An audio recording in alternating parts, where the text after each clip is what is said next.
Ayo Bu Darsih, bisa dimulai.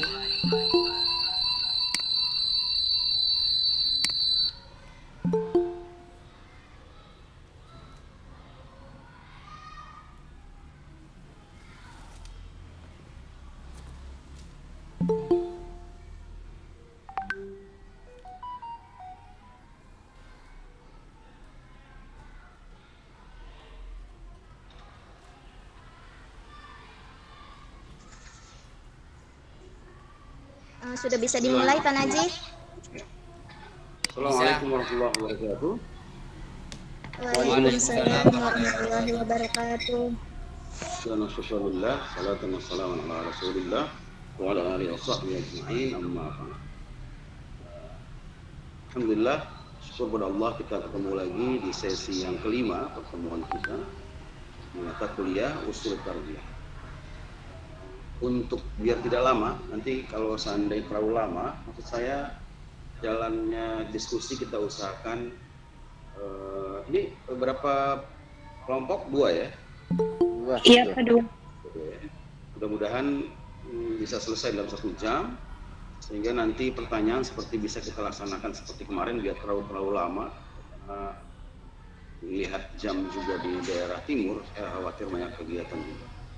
Jadi teman-teman silakan presentasinya itu kita usahakan maksimal sampai 1 jam ke depan dengan 2 kelompok ini. Kalau lewat-lewat dikit nggak apa-apa. Selebihnya mungkin tanya jawab kita akan laksanakan seperti kemarin juga nggak apa-apa. Ya. Lebihnya waktu dan layar saya persilakan kepada teman-teman sekalian. Terima kasih.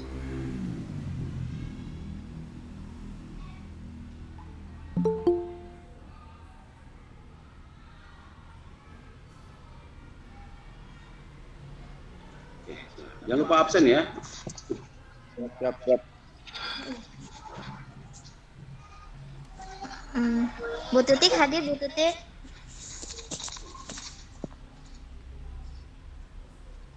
Bismillahirrahmanirrahim. Assalamualaikum warahmatullahi wabarakatuh. Assalamualaikum warahmatullahi wabarakatuh. Alhamdulillahirrabbilalamin. Wassalatu wassalamu ala asrofil anbiya'i wal mursalin wa ala alihi wa sahbihi ajmain, amma ba'du. Yang terhormat Bapak dosen Dr. Al-Ghazali SAGMM, dan yang terhormat teman-teman Bapak Ibu sekalian yang tidak saya sebutkan satu persatu, namun tidak mengurangi rasa hormat dan takzim saya kepada Bapak dan Ibu sekalian. Alhamdulillah, semoga kita semua senantiasa dalam keadaan sehat walafiat. Amin ya Allah ya Rabbal Alamin. Amin ya Allah. Dan tak lupa saya ucapkan terima kasih kepada dosen kita yang terhormat, yaitu Bapak dosen Dr. Al-Ghazali SAGMM, yang telah memberikan kami kesempatan untuk menyampaikan materi kali ini, membahas tentang nilai-nilai iman, Islam, dan ihsan. Sebelum kita mempresentasikan materi hari ini, saya perkenalkan terlebih dahulu anggota kelompok kami, yaitu Darsi Yulianingsi, saya sendiri, Ibu Sulfia, Ibu Sarina, Ibu Tutik Dwi Suryani, dan Ibu Dahlia. Untuk presentasi yang pertama yang akan saya sendiri yang menyampaikan, yaitu tentang nilai-nilai iman, Islam, dan ihsan. Perangkat utama landasan pendidikan Islam, yaitu ketika kita beragama, di dalamnya harus ada iman, Islam, dan ihsan. Apa yang dimaksud dengan iman? Secara bahasa, iman berasal dari bahasa Arab yang merupakan masdar dari madli, amana yu'minu imanan, yang artinya percaya.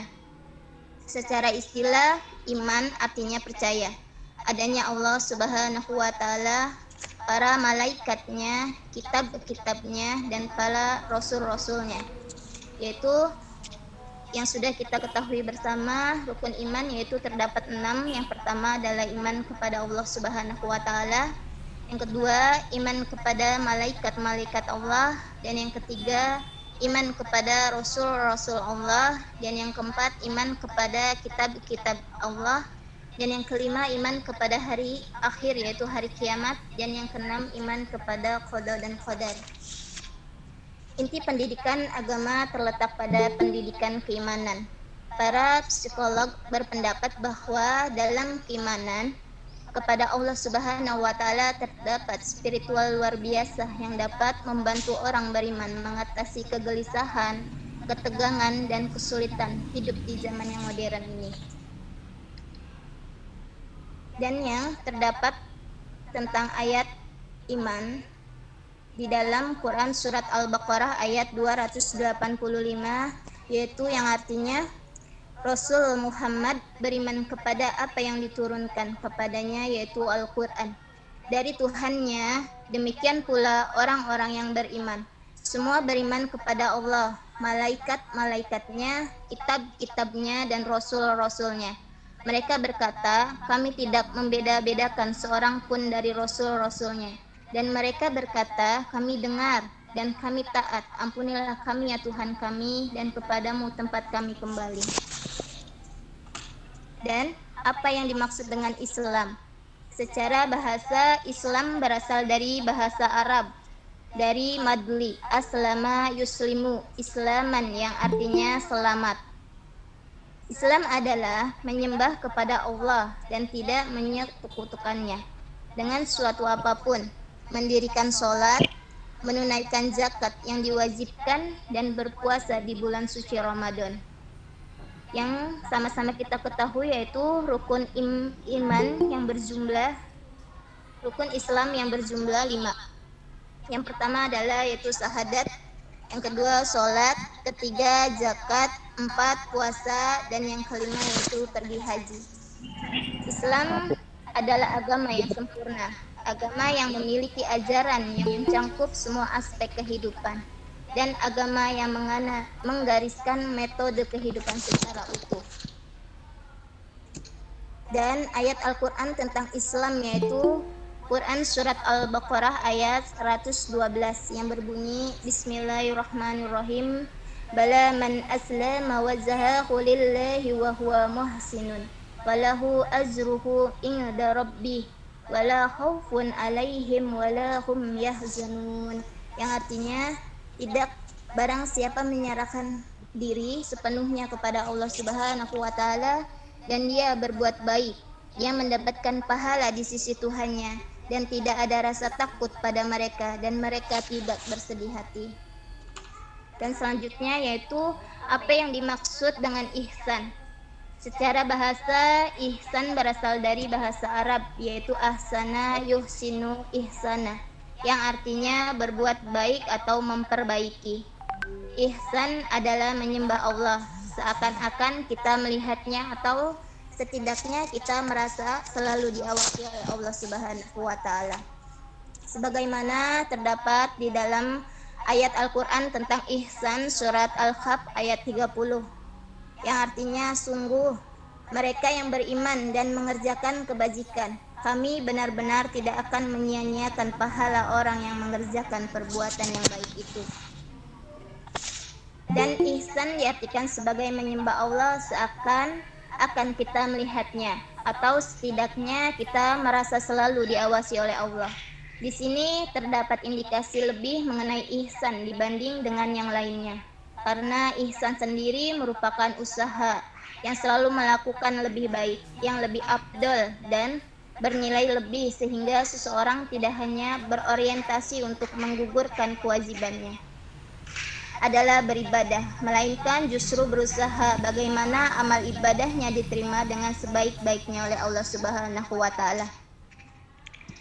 Dan presentasi selanjutnya yaitu akan dilanjutkan oleh rekan kami. Kepada Bu Tuti kami persilahkan. Assalamualaikum warahmatullahi wabarakatuh. Waalaikumsalam warahmatullahi wabarakatuh. Melanjutkan dari materi yang sudah disampaikan oleh Bu Darsi terkait dengan iman, Islam, dan ihsan. Saya akan melanjutkan dari tinjauan hadis yang diambil. Hadis ini menceritakan tentang Jibril yang mendatangi Rasulullah, kemudian ia bertanya tentang Islam, iman, dan ihsan. Di dalam hadis ini diceritakan bahwa yang dimaksud dengan Islam adalah engkau bersaksi bahwa Jibril mengajukan beberapa pertanyaan kepada Nabi terkait dengan Islam, iman, dan ihsan. Kemudian Nabi menjawab pertanyaan Jibril. Jibril bertanya, apakah Islam? Kemudian Nabi menjawab, Islam adalah engkau bersaksi bahwa tiada ilah selain Allah dan bahwa Nabi Muhammad adalah utusan Allah. Engkau mendirikan sholat, menunaikan zakat, puasa, dan pergi haji jika mampu. Kemudian Jibril menjawab benar. Selanjutnya Jibril bertanya kembali, apa itu iman? Nabi menjawab, Engkau beriman kepada Allah, malaikat-malaikatnya, kitab-kitabnya, rasul-rasulnya, dan hari akhir, dan engkau beriman kepada takdir yang baik maupun yang buruk. Kemudian Jibril berkata, benar. Kemudian ia bertanya lagi, beritahu aku tentang ihsan. Ihsan adalah, Nabi menjawab, ihsan adalah engkau beribadah kepada Allah seakan-akan engkau melihatnya. Jika engkau tidak melihatnya, maka dia melihat engkau. Kemudian Jibril bertanya tentang beritahu aku tentang hari kiamat. Nabi Muhammad menjawab, yang ditanyakan tidak lebih tahu dari yang bertanya. Kemudian Jibril bertanya lagi, beritahukan aku tentang tanda-tandanya. Kemudian Nabi bersabda, jika seorang hamba melahirkan tuannya dan jika engkau melihat seorang telanjang kaki dan dada, miskin dan pengembala domba, kemudian berlomba-lomba meninggikan bangunan. Kemudian Jibril berlalu dan berdiam sebentar. Kemudian Rasulullah bertanya, tahukah engkau siapa yang bertanya? Kemudian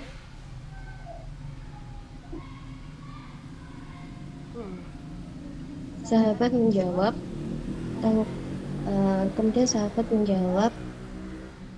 Allah dan Rasulnya lebih mengetahui. Nabi kemudian bersabda, dia adalah Jibril yang datang kepada kalian bermaksud mengajarkan agama.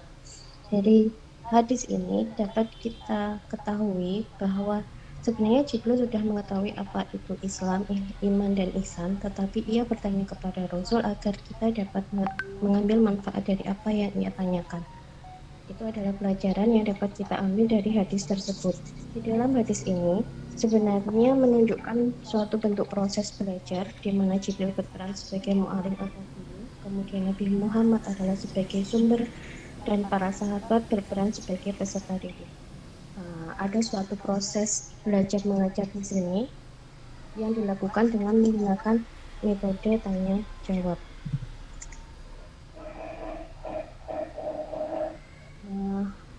Di sini analogi dari iman, Islam, dan ihsan itu bisa kita analogikan dalam suatu bentuk pohon iman, di mana iman atau keyakinan kita itu dapat kita analogikan sebagai sebuah akar pohon. Ketika akar pohon itu kuat, maka dia akan memiliki batang yang kuat dan cabang-cabang yang kuat, sehingga dapat menghasilkan suatu bentuk ihsan atau buah yang baik. Nah, di dalam Islam kita, makanya tadi sebelumnya di slide yang dibacakan Bu Darsi tentang definisi iman, di dalam iman itu di dalam iman ada rukun iman. Kemudian rukun iman ini diperkuat dengan adanya Islam ketika kita menjalankan ini rukun Islam ya, bukan rukun iman yang di slide nomor 6. Itu kita menjalankan rukun Islamnya.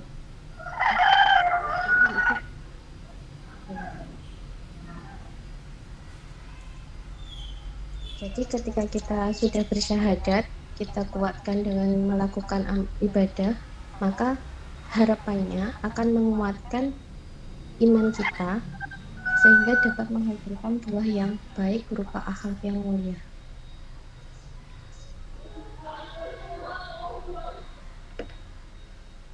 Ketika kita mengaplikasikan iman, Islam, dan ihsan di dalam sebagai landasan dalam pendidikan Islam,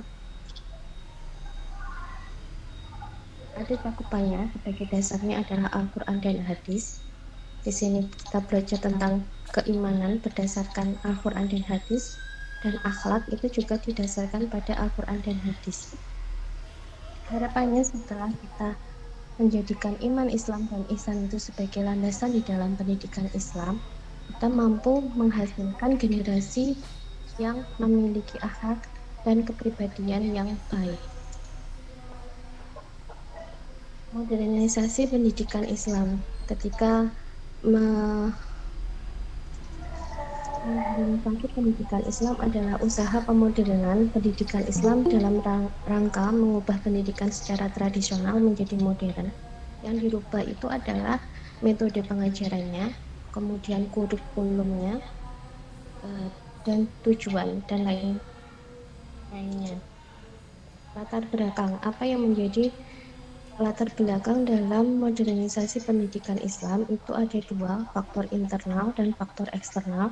Faktor internalnya dari dalam diri umat Islam itu sendiri, dia ingin melahirkan generasi yang lebih baik.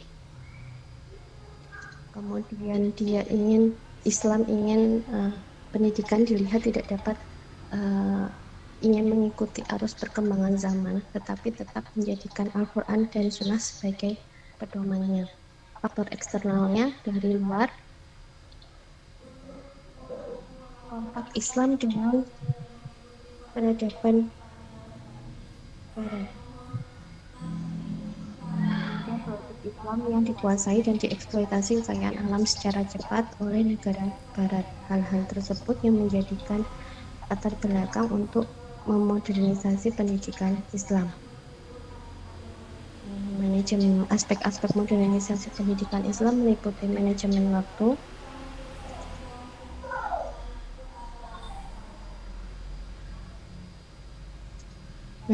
waktu, kurikulum pendidikannya, kemudian metode pendidikan yang digunakan, tenaga pendidik kaitannya dengan pengajar, media yang digunakan dalam proses pembelajaran, lembaga pendidikannya seperti pesantren, madrasah. Pola modernisasi pendidikan Islam ini kaitannya dengan maju mundurnya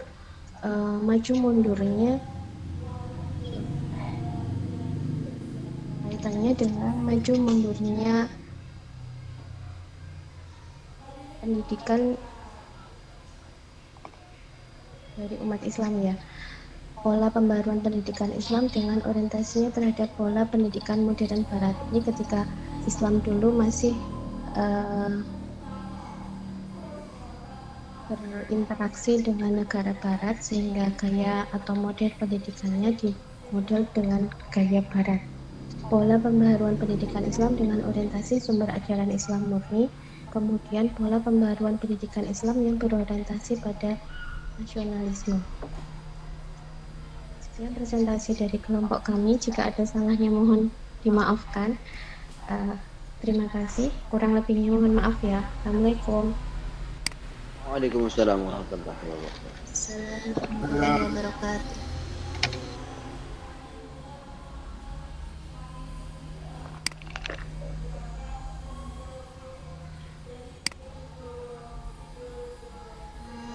Mau dilanjut dengan kelompok 8, Pak? Iya, siap. Ya, pada kelompok 8 dipersilahkan. Siap.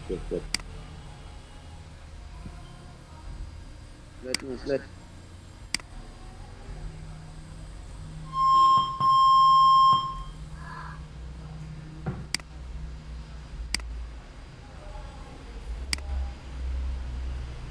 Slide presentasinya belum.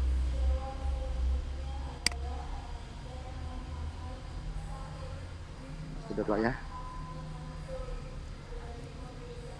Siap Henry.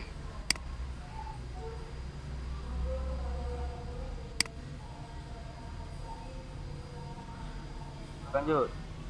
Pak Topik ya baca presensinya.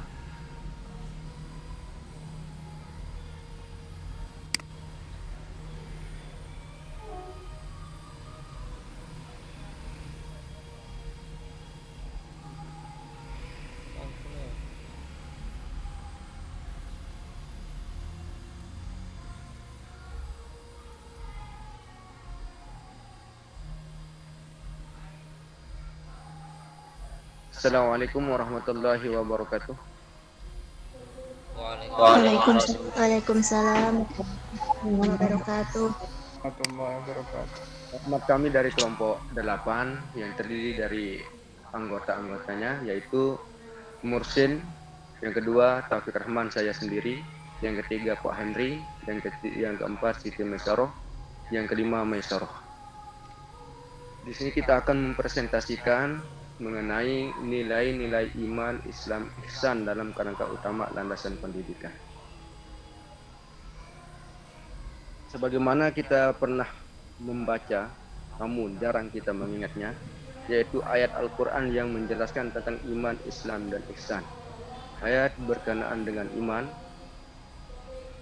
yaitu ayat Al-Quran yang berhubungan dengan iman, Quran Surat An-Nisa ayat 136 yang berbunyi, Bismillahirrahmanirrahim, Ya ayyuhallazina amanu aminu billahi wa rasulihi wal kitabil ladzi nazzala ala rasulih wal kitabil ladzi anzala min qablu wa may yakfuru billahi wa malaikatihi wa kutubihi wa rusulih wal yaumil akhir faqad dhalla dhalalan ba'ida. Yang artinya, wahai orang-orang yang beriman, tetaplah beriman kepada Allah Subhanahu wa taala dan Rasulnya, dan kepada kitab yang Allah turunkan kepada Rasulnya serta kitab yang Allah turunkan sebelumnya. Barang siapa yang kafir kepada Allah, malaikat-malaikatnya, kitab-kitabnya, rasul-rasulnya, dan hari kemudian, maka sungguhnya orang itu telah sesat sejauh-jauhnya. Surat An-Nisa ayat 136 menyimpan hikmah dan ajaran kaum muslimin. Ayat ini mengingatkan tiap muslim terkait 6 hal dalam rukun iman. Rukun iman menjaga manusia agar tidak jauh dari pertolongan Allah. Yang kedua, ayat Al-Quran yang berhubungan dengan Islam. Bismillahirrahmanirrahim dalam surat An-Nisa ayat 125. Wa man ahsanu dinan faman aslama wajhahu lillahi wa huwa muhsinun wattaba'u millata Ibrahim hanifa wattakhadallahu Ibrahim khalila. Yang artinya, dan siapakah yang lebih baik agamanya daripada orang yang dengan ikhlas berserah diri kepada Allah, sedang dia mengerjakan kebaikan dan mengikuti agama Ibrahim yang lurus, dan Allah telah memilih Ibrahim menjadi kesayangan. Yang seterusnya, ayat Al-Quran yang berhubungan dengan Islam. Wa Bismillahirrahmanirrahim. Wa may yabtaghi ghairal islami dinan fala yuqbalu minhu wa huwa fil akhirati minal khasirin. Yang artinya, siapa yang mencari agama selain Islam, sekali-kali agamanya tidak akan diterima darinya, dan di akhirat dia termasuk orang yang rugi. Nah, dari penjelasan ayat ini menjelaskan adalah barang siapa yang mencari agama selain agama Islam, maka tidaklah akan diterima dan akan tidak diterima di akhirat, termasuk orang-orang yang merugi di dalam penjelasan ayat ini. Yang selanjutnya, ayat Al-Quran yang berhubungan dengan Islam. Afaman syarahallah, Bismillahirrahmanirrahim. Ini dalam surat Az-Zumar ayat 22. Afaman syarahallahu sadrahu lil islami fa huwa ala nurim min rabbih fawailul lil qasiyati qulubuhum min zikrillahi ulaika fi dhalalin mubin. Yang artinya, maka apakah orang-orang yang dibukakan hatinya oleh Allah untuk menerima agama Islam, lalu dia mendapat cahaya dari Tuhannya, atau sama dengan orang yang hatinya membantu, maka celakalah mereka yang hatinya telah membatu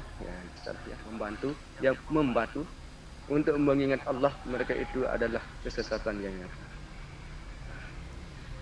Tinggal satu ayat lagi dalam surat Al-Baqarah ayat 256.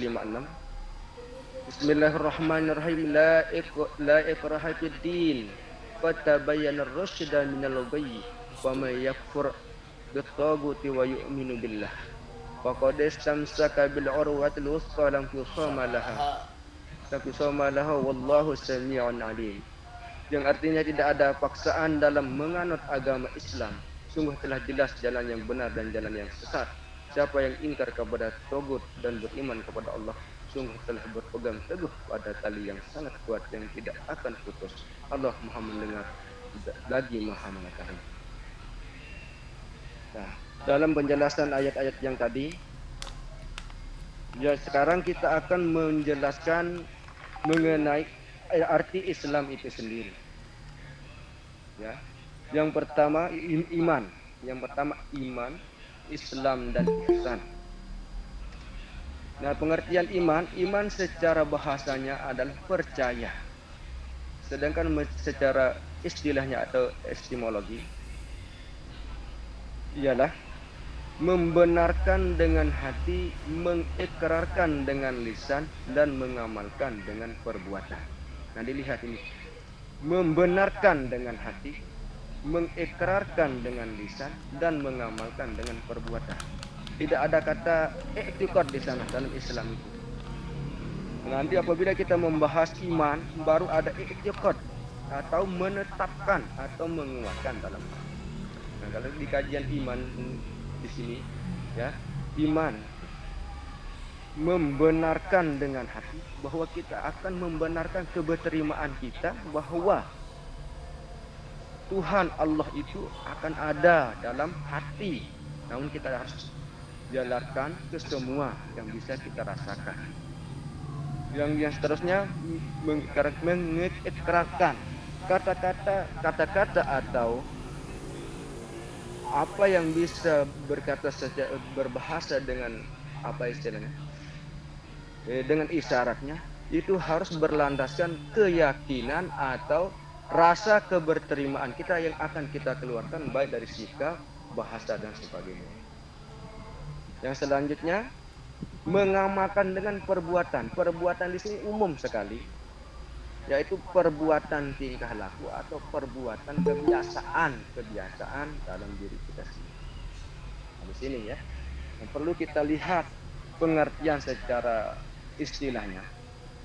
Yang pertama, membenarkan dengan hati. Hati yang mana? Tentu hati yang sudah benar. Terus yang selanjutnya, mengikrarkan. Kalau hati sudah benar, otomatis cara mengikrarkan atau cara melafalkan atau cara membahasakan, otomatis dia benar. Yang selanjutnya, mengamalkan. Dan semua amal-amal itu harus serentet atau sesuai dengan kebenaran hati yang benar, mengucapkan bahasa yang benar, otomatis perbuatan akan menjadi perbuatan yang benar. Nah, sehingga di dalam beriman itu tidak terlepas dari 6 rukun iman. Yang pertama, antu'minu billah, beriman kepada Allah. Yang kedua, wa malaikatihi, malaikat-malaikatnya. Yang ketiga wa kutubihi, kitab-kitabnya, baik kitab yang kita kenal saat ini maupun kitab-kitab yang terdahulu. Yang seterusnya wa rasulihi, rasul-rasulnya. Yang kelima wal yaumil akhirihi, pada hari kiamat. Yang keenam wa tu'minu bil qadrihi khairihi wa syarrihi, qada dan kadarnya, ketentuan atau ukuran kebaikan dan keburukan itu berasal dari Allah Subhanahu wa taala. Nah, pengertian dari iman kayaknya sedikit sudah jelas. Nah, kita akan lari ke pengertian Islam. Islam, ya, secara etimologi berasal dari kata assalamu atau islaman, yang berarti berserah diri, pasrah, tunduk, dan patuh.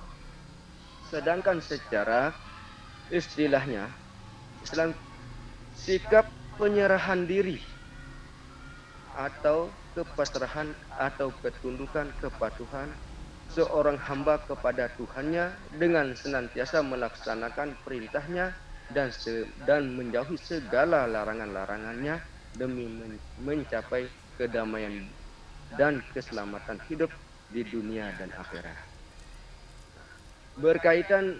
Berkaitan dengan Islam sebagai agama, maka tidak dapat terlepas dari adanya unsur-unsur atau bagian-bagian pembentukannya, yaitu berupa rukun Islam. Yang pertama, rukun Islam. Nah, kalau kita jabarkan lebih dalam lagi dalam rukun Islam itu, ya, mengucapkan 2 kalimat syahadat. Jadi dalam mengucapkan 2 kalimat syahadat itu, kalau kita kaji secara dalam, itu ada rukun-rukunnya dan tidak terlepas dan tidak jauh beda dari pembahasan iman yang tadi. Yang pertama, dalam rukun Islam, dalam rukun syahadat itu kan ada 3 kalau nggak salah. Yang pertama, ya, diucapkan dengan lidah, ditetapkan dalam hati, dan diamalkan sebagaimana orang bersyahadat. Itu dalam rukun Islam yang pertama. Asyhadu an la ilaha illallah wa asyhadu anna Muhammadar Rasulullah. Yang kedua, sholat. Ini tentunya sholat wajib, yaitu zuhur, asar, maghrib, isya. Ya. Yang namanya sholat itu ada penjabarannya lebih luas lagi, tapi saya tidak akan uraikan. Yang selanjutnya 3 zakat. Nah, zakat ini pun ada yang zakat untuk harta, ada zakat untuk jiwa. Nah, ini segala rukun Islam ini adalah suatu hal yang jarang kita sadar tapi tetap kita lakukan. Itu sendiri seharusnya sudah bisa kita sadar dan menghidupkan semua rukun-rukun ini dalam keseharian. Yang selanjutnya puasa, ya. Puasa itu kelebihan dan sebagainya sudah banyak sekali kita ketahui. Yang terakhir haji ke Baitullah bagi orang yang mampu. Ya. Haji pun seperti itu juga. Nah, sekarang kita lanjut ke pengertian ihsan. Ihsan secara etimologi adalah berbuat baik. Ya. Yang menurut istilahnya adalah menyembah Allah seakan-akan melihat Allah atau Tuhan. Maka ihsan adalah ajaran tentang penghayatan diri sebagai penghayatan diri menghadap Allah, berada dalam kodratnya ketika beribadah. Nah, di sini ihsan. Kalau kita lihat dari iman yang tadi Islam, nah dari iman, Islam, dan ihsan ini adalah realisasinya. Ya, ihsan ini realisasi luar dan dalamnya. Nah, ini sekarang kita akan jelaskan hubungan iman, Islam, dan ihsan. Adapun kaitan antara ketiga hal tersebut, yaitu berkaitan dengan akidah Islam dengan syariat fikih, dan Islam berkaitan khuluqiyah atau akhlak. Ya. Hubungan iman, Islam, dan ihsan bagaikan seperti sebuah pohon. Nah, di mana pohon itu, ya, kalau kita lihat pohon ada akar, ada pohon, ada batang atau ranting, yang terakhir ada buahnya. Nah, kalau kita umpamakan Islam dalam kajian ini, agama Islam itu bagaikan sebuah pohon.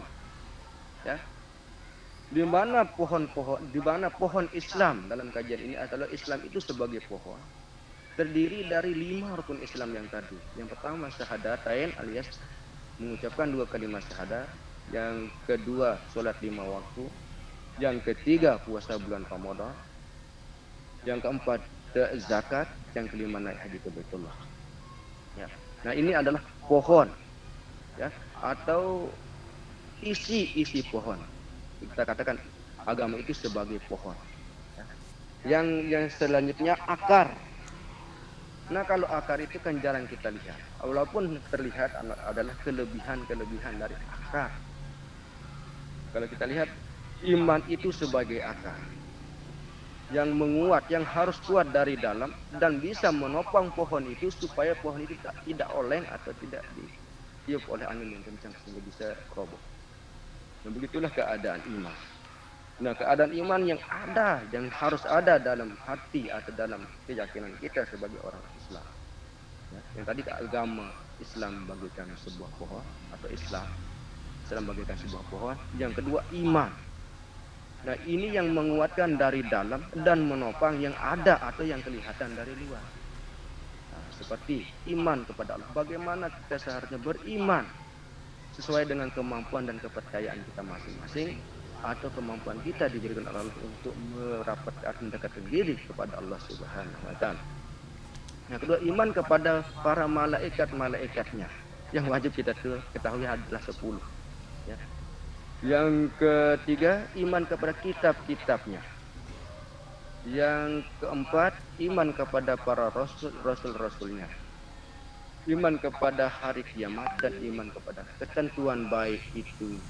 Ketentuan baik dan ketentuan buruk itu berasal dari Allah sesuai dengan ketentuan dan kadarnya. Itu maksudnya. Nah, di sini Iman itu membentuk jiwa dan watak manusia menjadi kuat dan positif. Nah, ini keterangan tadi bahwa iman itu dia membentuk dari dalam, ya, jiwa. Iman itu membentuk jiwa, ya, dari dalam disalurkan ke semua batang tubuh, ya, jiwa dan watak manusia. Nah, sehingga dialirkan ke batang tubuh itu menjadi watak manusia, sehingga manusia menjadi kuat dan berpikir atau berhusnuzon yang diwujudkan dalam bentuk perbuatan dan tingkah laku akhlakiyah manusia sehari-hari. Nah, di samping adanya hubungan antara iman, Islam, dan ihsan, juga terdapat perbedaan antara ketiganya sekaligus merupakan ciri masing-masing. Iman lebih menekan kepada segi keyakinan di hati. Islam merupakan sikap untuk berbuat atau beramal, sedangkan ihsan merupakan pernyataan dalam bentuk tindakan nyata. Iman sebagai yang pertama kali, ya, iman Islam dan ihsan yang antara ketiganya sekaligus merupakan ciri masing-masing. Iman lebih menekankan pada segi keyakinan, iman meyakinkan, ya, untuk menggali keyakinan, melatih keyakinan dan menjalankan keyakinan dengan segi keyakinan di dalam hati. Terus Islam merupakan sikap untuk berbuat atau beramal. Jelas dan tidak pasti kita akan lari dari dua hukum dasarnya, itu Al-Quran dan hadis, karena Islam berangkat dari sana juga. Nah, sedangkan ihsan merupakan pernyataan dalam bentuk tindakan nyata, ya, tindakan secara sadar tentang suatu kebaikan yang kita sadari bahwa semua itu dari Allah, kita kerjakan dengan Allah dan kembali kepada Allah sebagai Tuhan kita, namun kita sebagai amanat melaksanakan ihsannya saja. Kalau kita dilihat dari elaborasi nilai-nilai iman, Islam, dan ihsan dalam perspektif modernisasi untuk pendidikan Islam, ya. Yang pertama, modernisasi Islam. Bagaimana kita cara meyakini, memahami bagian-bagian atau unsur-unsur keimanan dan ajaran Islam dalam pemahaman atau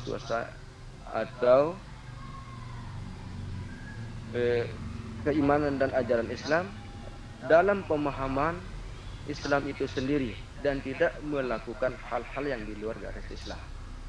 Sebagaimana di dalam ayat Al-Quran surat Al-Ghafirun, lakum dinukum waliyadi. Nah, ini berlaku untuk luar Islamnya saja, tapi di dalam Islam dia tidak berlaku antara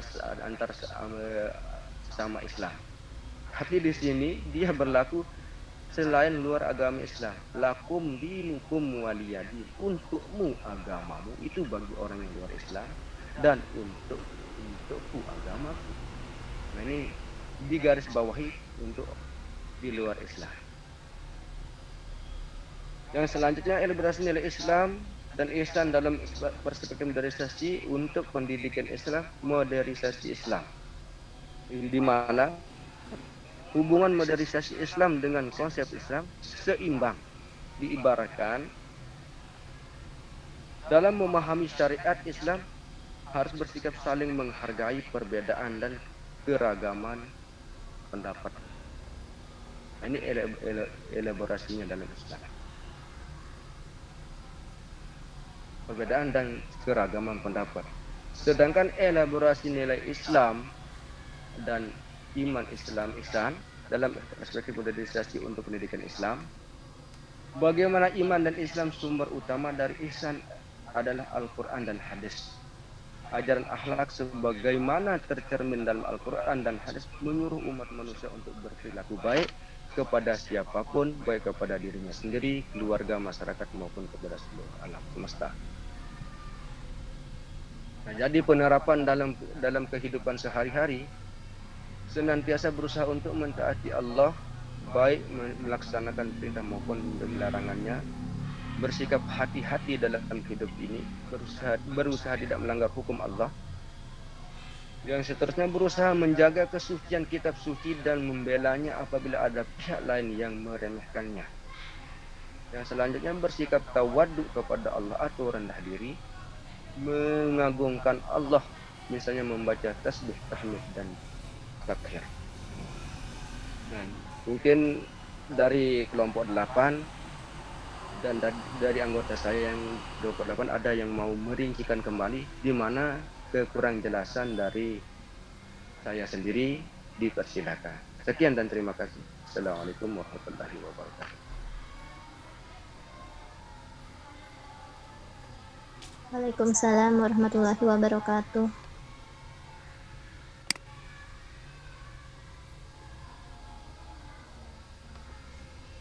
Silakan Bapak Ibu apabila ada pertanyaan.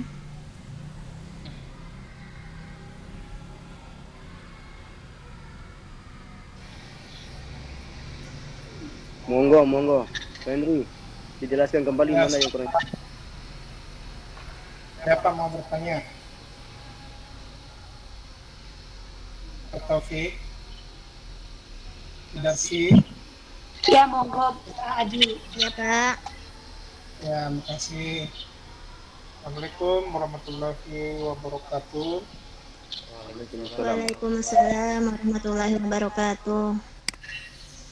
Ya, terima kasih atas kesempatan yang diberikan. Ini saya tujukan kepada kedua kelompok ya, yang menjadi presenter hari ini. Jadi kedudukan iman, Islam dan ihsan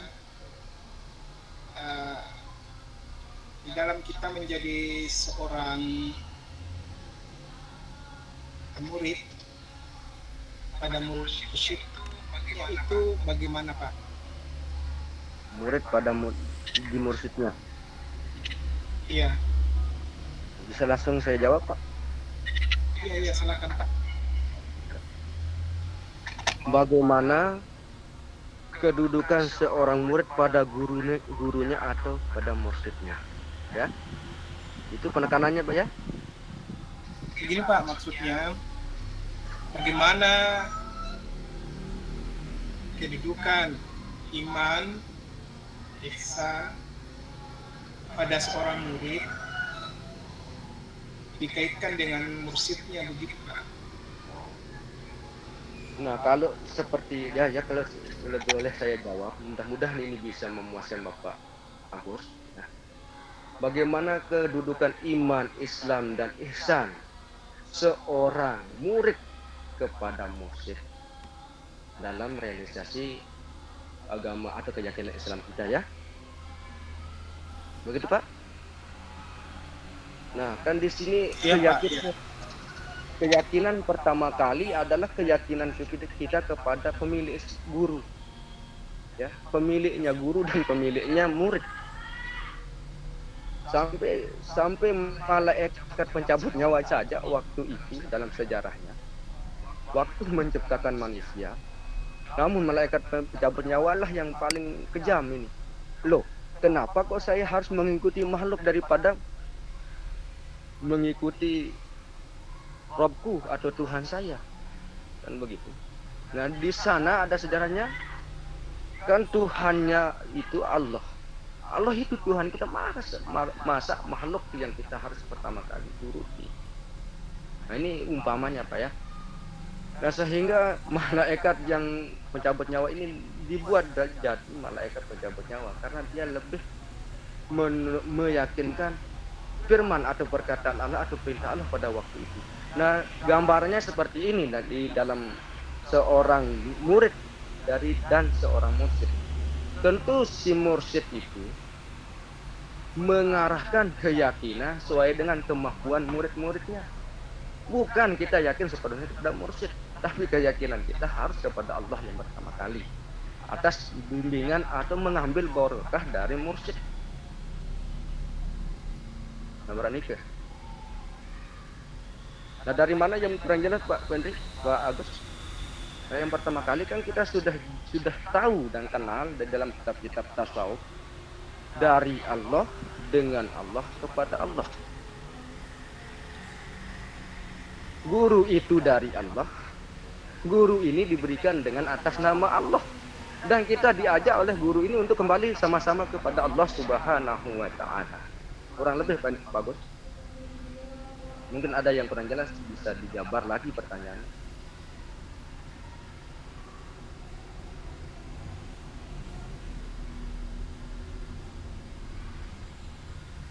Maksud saya gini Pak Taufik ya.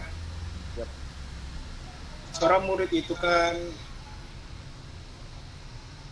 menimba ilmu pada mursyid. Ya. Ya. Terus kedudukan keimanan, keislaman dan keihsanan seorang murid itu apakah berpengaruh pada keimanan, keislaman dan keihsanan dari seorang mursyid? Kalau seperti yang Bapak jelaskan tadi bahwa Islam itu kan sebagai hadiah juga dari Allah. Itu adalah hidayah dari Allah Subhanahu wa Ta'ala kepada umat manusia. Walaupun sebenarnya manusia paham dan mengetahui bahwa Islam itu adalah agama yang benar, tapi kan tidak semua manusia mendapatkan hidayah dari Allah. Jadi apakah memang ada peranan besar sekali dari seorang mursyid ini di dalam keimanan seorang murid? Terima kasih.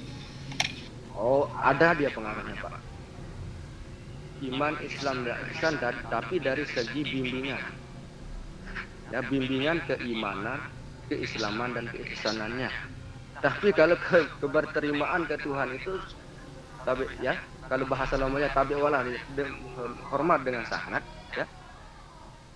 Ini Pak dosen mohon maaf, kan kita sering mendengar teman-teman mahasiswa dalam kajian-kajian, satu agama banyak Tuhan, agamanya Islam, ya.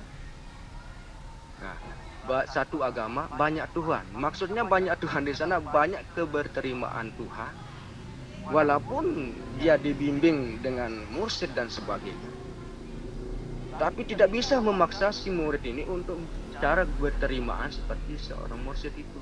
Dibimbing dulu supaya mencapai dan mendekati bagaimana kemampuannya. Tapi dasar pengaruhnya sebenarnya hanya dari bimbingan dan drisernya atau pembiasaan untuk pendekatan. Kalau menurut saya ini Pak, mohon maaf ya, mudah-mudahan ada teman yang lain bisa menambahkan atau Pak dosen. Pak bos, ada pengaruhnya, tapi dari segi bimbingan. Kalau keberterimaannya itu dibimbing cara keberterimaan baik dari Islam, ihsan dan imannya. Nah, contohnya yang di Lombok itu ada Syekh Zainuddin Abdul Majid. Syekh Zainuddin Abdul Majid dikenal dengan keilmuannya, sehingga apa yang dikatakan sesuai dengan apa yang diucapkan. Nah, kalau kita mengambil dari bimbingan, apakah itu bimbingan secara nyata atau bimbingan dari kebarokahannya? Contohnya di Madura ada Syekh Sekumpul dan syekh-syekh yang lain. Itu kalau kita dibimbing secara diajar sebagaimana beliau-beliau itu meyakinkan Tuhan dalam hati, secara tidak langsung banyak para wali-wali yang bisa mengalirkan wali-walinya kepada murid-muridnya. Tapi hanya kita diberikan pendampingan supaya bagaimana menurut kemampuan kita sebagai murid untuk pendekatan kepada Allah sesuai dengan keyakinan yang diberikan oleh Allah Subhanahu wa Ta'ala. Tidak bisa kita paksakan keyakinan orang.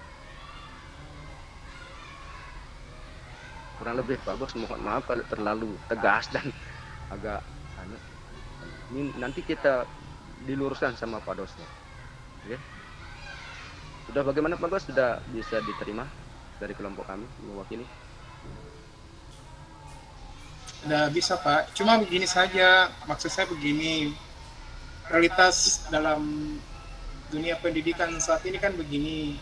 Ya, siap. Kita menghendaki bahwa siswa kita itu memiliki akhlak yang bagus dalam proses dalam bimbingan dalam bimbingan, dan setelah kita ajar begitu, setelah kita bimbing, mereka memiliki akhlak yang bagus, berihsan dalam amalannya, keislamannya mantap, imannya bagus. Tapi kok ya sekarang siswa itu kelakuannya kenapa susah begitu diatur. Itu makanya sempat saya terlintas di pemikiran saya, ini kedudukan keimanan, keihsanan seorang murid itu, apakah memang dipengaruhi betulan dengan keimanan, keislaman dan keihsanan dari seorang mursyid. Realitas seperti itu yang sebenarnya saya Siap Pak, saya paham. maksudkan itu Pak Taufik. Ya, sudah bagus Pak ya, terima kasih banyak. Saya terima tadi bahwa Pak Agus itu bilang mursyid dengan si murid. Ya. Nah itu berbeda dia lagi kolomnya kalau kita ya. Nah kalau di pendidikan kita hari ini ya, kalau kita mengajar bahasa Arab yang paling pertama itu apa yang kita ajarkan? Kosakatanya. Ya? Kalau dia sudah tahu namanya, nanti bagaimana dia memakainya. Begitu juga dalam ajaran-ajaran keagamaan yang lain sebenarnya. Baik Pancasila, mau akidah akhlak, mau SKI. SKI itu kalau tidak diceritakan dulu dan mengambil nilai-nilai sejarah dan menanamkan bagaimana pengorbanan dan keulatan dan patriotisme seorang khalifah itu, maka anak-anak ini tidak akan bisa mencontoh. Kan di sini ingat bagus kalau kita dalam pendidikan kita hari ini, tugas kita hanya menularkan ilmu yang kita bisa kepada anak didik yang belum dia bisa. Ini mengajar. Ya. Yang kedua, membimbing, memberikan suatu kedewasaan yang kita jelaskan untuk mereka tahu di mana kelemahan kekurangan dari yang kita ini. Secara tidak sadar kita harus bisa melihat peserta didik ini di mana seharusnya anak-anak ini bisa terpancing supaya mereka bisa mengimbang penjelasan, supaya lahirlah suatu pertanyaan keingintahuannya, keilmiahannya. Yang seterusnya mengajar, membimbing dan mendidik. Nah, mendidik ini mengajarkan ini loh maksudnya dari perkataan yang tadi, ini manfaatnya, ini kelebihan dan sebagainya. Nah, kalau bisa kita indah seperti insya Allah dalam yang 100% paling tidak lah, kalau kita dalam yang 10 anak didik mungkin bisa 2 sudah lumrah sudah itu, karena kita akan memadukan bagaimana keingintahuannya dan yang lain. Nanti kalau sudah melihat contoh dari teman-temannya, insya Allah dia sudah mengenal dan mendengar, nanti dia ingin membiasakan dirinya sendiri. Insya Allah di sini murid saya sampai saya di sini bukan keakuan ananiahnya saya Pak ya. Setiap kita ketemu sama si murid, bagaimanapun kostum kita, selalu dia ingin dipegang kepalanya dan sebagainya, karena dia mengetahui bagaimana seorang Rasul itu diagungkan oleh Allah. Nah, ini yang kita tanamkan. Sementara para guru-guru atau orang-orang yang ditugaskan sebagai petugas penyampai ilmu, ini dijelaskan antara posisi murid dengan guru.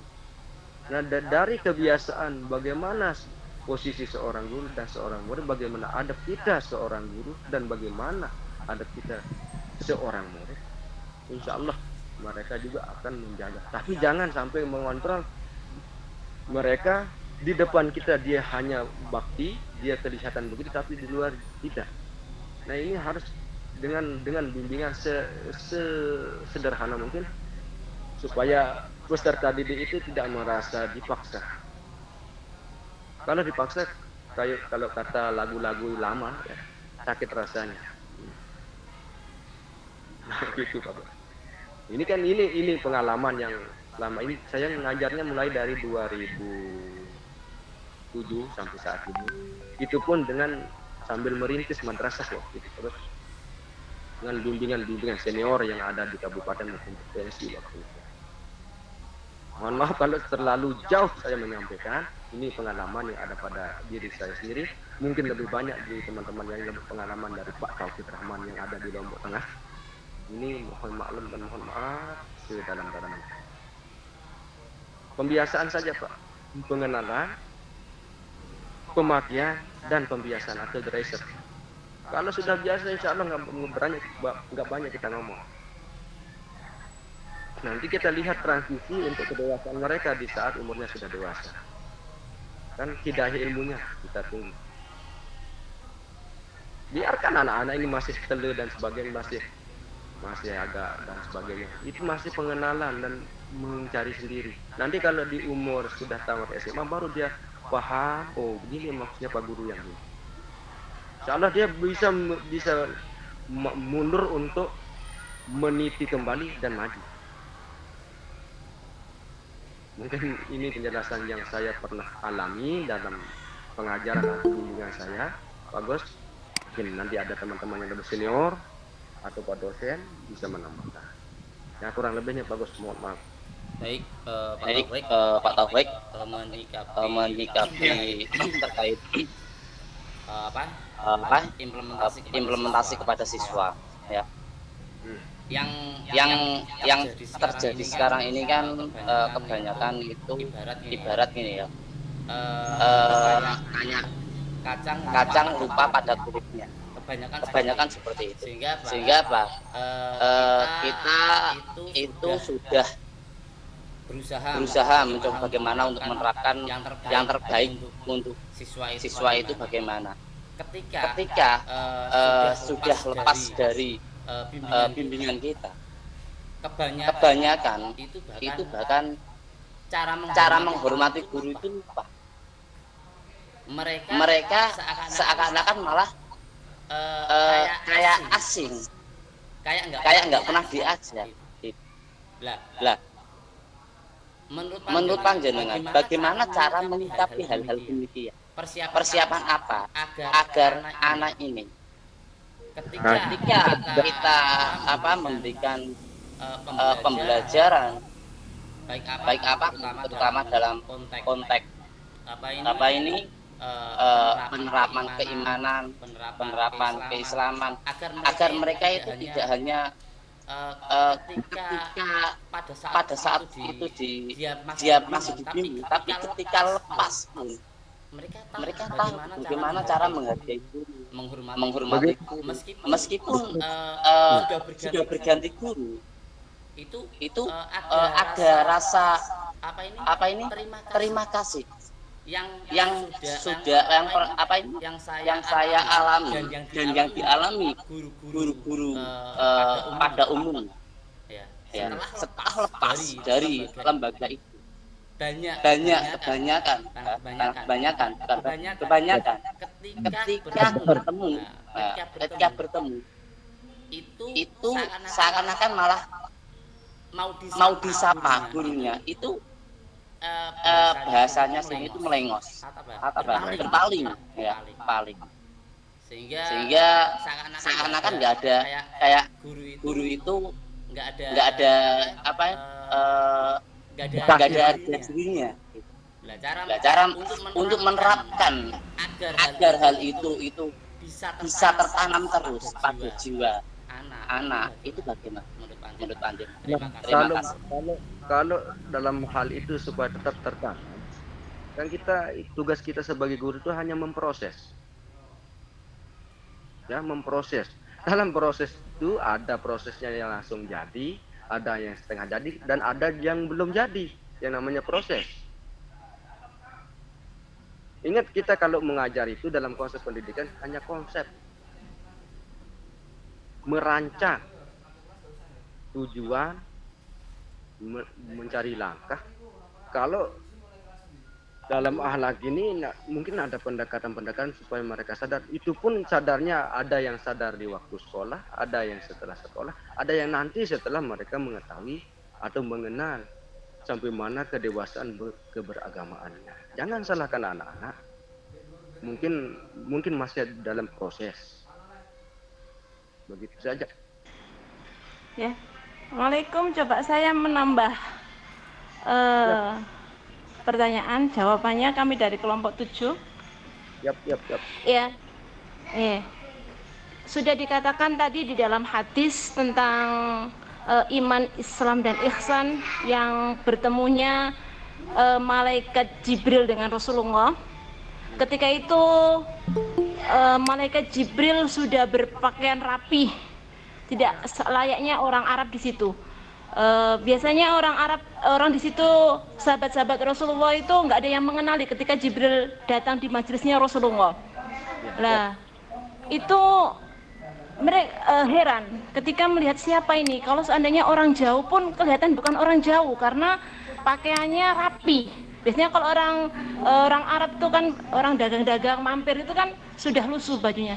Di situ sudah menunjukkan bahwa kalau kita berada di suatu majelis seperti di sekolah, kita sudah ditunjukkan bahwa kita harus berpakaian rapi. Seorang murid, seorang guru harus berpakaian yang rapi. Itu sudah dijelaskan di situ.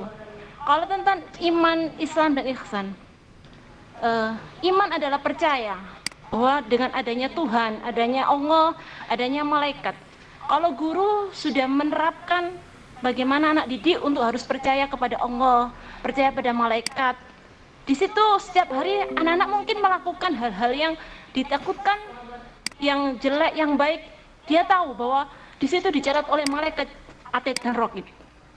Begitu juga ketika seorang murid berbuat nakal, dia tahu bahwa dia besok akan masuk neraka karena percaya adanya malaikat Malik. Itu adalah dengan iman. Mungkin itu kesinambungannya antara murid dengan guru. Kalau di Islam artinya selamat.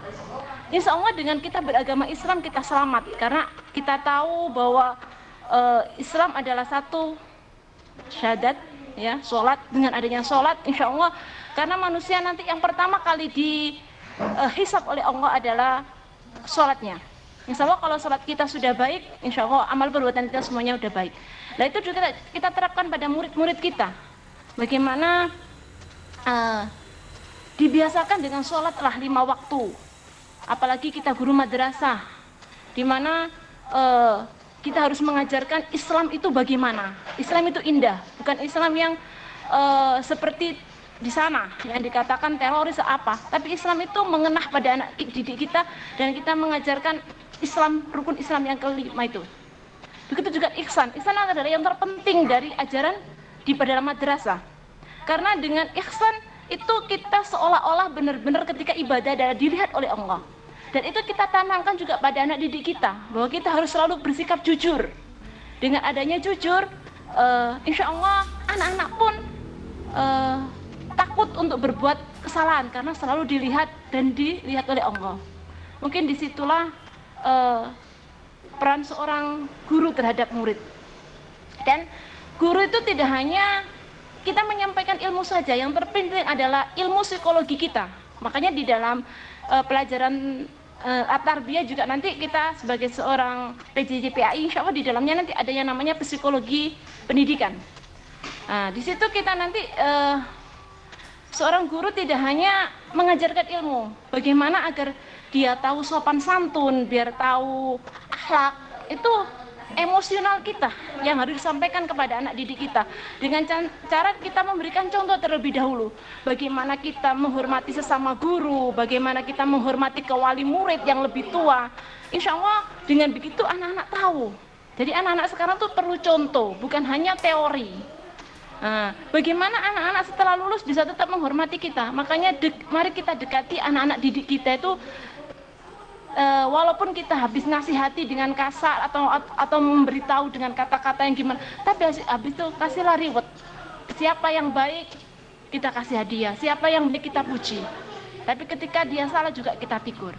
Mungkin dari situ anak-anak merasa dekat dengan kita. Jadi ketika walaupun anak-anak itu sudah lulus, masih mencari kita, karena merasa guru ini dulu yang selalu membimbing saya, yang dekat dengan saya, sehingga dia tetap menghormati kita. Insya Allah seperti itu. Itu sedikit pengalaman dari kami mengajar di madrasah. Terima kasih. Mungkin yang ibu-ibu atau bapak-bapak yang memberikan tambahan, mungkin masih banyak kekurangan saya.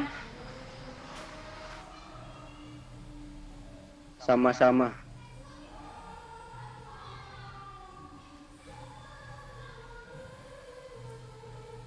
Tolong disimpulkan Pak dosen supaya nggak dia ngambang nanti untuk kesimpulannya dalam materi yang kita bahas dalam presentasi ini.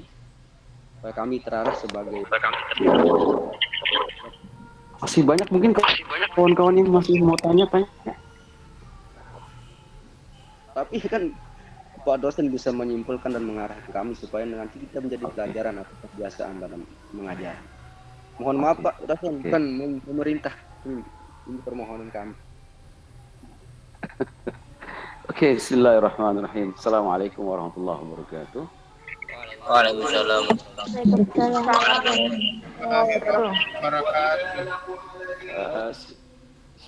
Saya ucapkan terima kasih. Saya kira kita dapat pelajaran banyak dari diskusi kita pada siang hari ini.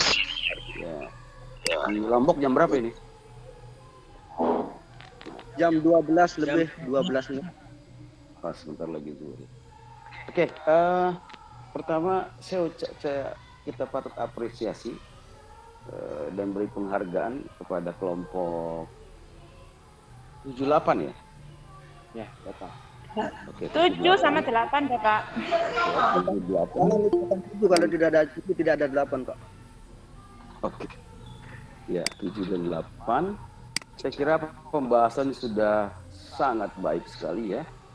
Dan saya juga nggak menyangka gitu ya, sebenarnya ini nggak ngambang sih sebenarnya. Cuman mungkin karena kita sama-sama tahu bahwasanya kelas kita ini adalah umumnya adalah para guru-guru madrasah yang punya jam terbang tinggi sekali ya.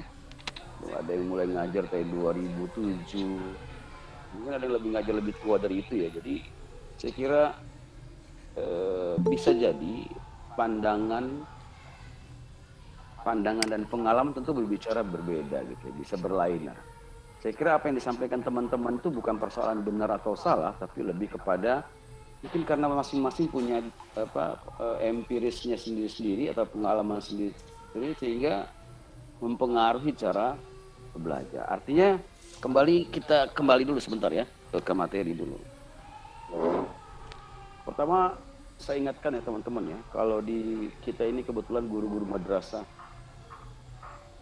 ya kebetulan juga kita di IAIN. Ya. Saya juga sering mendapati, pertama karena kita guru madrasah, saya ingatkan sekali lagi ya, kalau lagi presentasi itu, sebelum Anda copy paste dari Google atau apa dan sejenisnya, mohon Anda koreksi ulang dari Quran asli sesungguhnya. Catat baik-baik gitu ya. Dan ini juga berlaku nanti pada saat tulis skripsi nanti. Jangan asal pindah copy paste. Kadang-kadang ada beberapa teks Quran karena dia itu beda antara word dengan gambar. Jadi begitu dia beda pindah ke teks ya, itu jadi terbalik gitu ya. Bahkan mungkin barisnya jadi salah gitu ya. Tadi misalnya "May yabtaghi ghairal islami dina falyuqbala" gitu kan. Harusnya di Qur'annya tertulisnya yuqbala. Tapi karena kita mungkin lagi adrenalin tinggi baca teks di di PowerPoint, kita sebenarnya hafal ya, tapi karena tertulis tekstur yuqbalu ya kita baca yuqbalu misalnya gitu ya. Padahal di Quran aslinya tuh yuqbala. Makanya teman-teman sekali lagi mohon diperhatikan ya. Karena kita kalau bukan kita yang menjaga ya siapa lagi gitu ya. Jadi jangan asal pindah gitu ya dari teks Google itu ke PowerPoint. Biasanya mungkin ada berubah atau mungkin teksnya kurang pas. Kadang-kadang kita siapa yang tahu yang upload misalnya teks tertentu Al-Quran itu muslim atau tidak muslim. Kecuali dari sumber-sumber yang katakanlah yang kredibel lah ya. Tapi ada banyak kan kita asal upload aja. Boleh jadi masa-masa entah dari kampus mana, asal upload saja gitu kan, sehingga ada banyak ayat Al-Quran yang misalnya tertukar urutannya dan lain sebagainya. Mohon dijaga itu ya, satu. Siap Pak, siap. Ya, kedua, tadi kita ada subtopik menarik itu. Tadi kelompok 7, sorry. Kelompok 7 bisa ditayangkan nggak slide soal moderasi apa tadi, coba boleh nggak di bagian elaborasi? Saya pengen tanya. Coba bisa nggak di upload, dinaikkan slide itu, bas untuk bagian elaborasi moderasinya. Bisa? Pak Naji minta tolong di-upload filenya Pak Naji. Ditayangkan bukan di-upload. Layar Pak Naj. Sorry. Yang Layar Pak Naj. yang kelompok Kelompok mana? 7. Kelompok 7 dulu, kelompok 7. Kelompok 7 itu ada bagian yang elaborasi, moderasi. Saya pengen tahu itu tadi, saya kurang dengar, ini sempat hilang sinyal saya. Dan disiapkan juga kelompok 8 itu. Coba 7 dulu deh.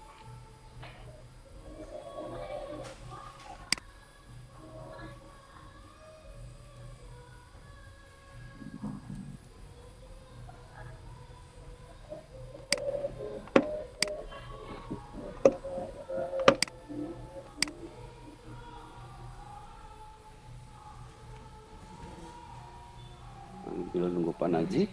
Kalau Pak Taufik tadi yang dibahas itu soal apa? Moderasi itu apa? Modernisasi apa moderasi? Coba saya pengen tahu kelompok 7 8. keliru Pak. Saya bacanya modernisasi. Maaf. Makanya saya pengen tahu. Kalau Pak Taufik pemahamannya apa? Moderasi. Moderasi Islam. Moderasi moderasi Islam ya, benar ya. Iya. Nah, ini apa nih? Oh, ini modernisasi pendidikan Islam. Kalau Pak Taufik kelompoknya pahaminya apa? Moderasi. Moderasi apa modernisasi? Tadi bocahnya modernisasi tapi ya moderasi. Kalau Pak Taufik ya, maknanya apa? Apa maknanya Mas? Permaknaan bagaimana pemakaian pemahaman kita dalam menerima